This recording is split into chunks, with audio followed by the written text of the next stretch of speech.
الحمد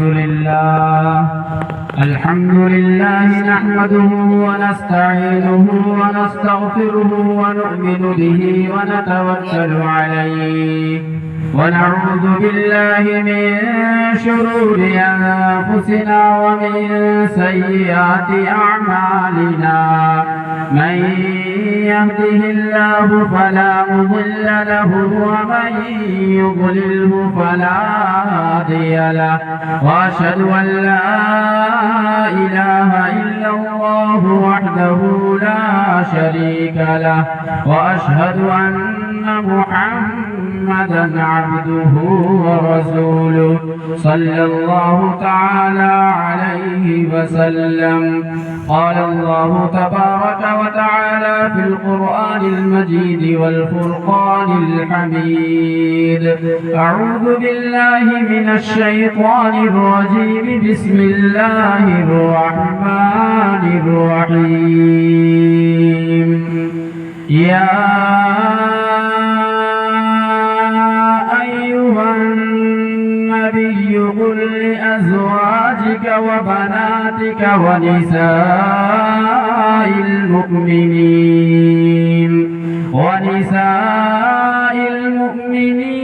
يدنين عليهن من جلابيبهن ذلك أدنى أن يعرفن فلا يؤذين وكان الله غفورا رحيما. صدق الله العظيم.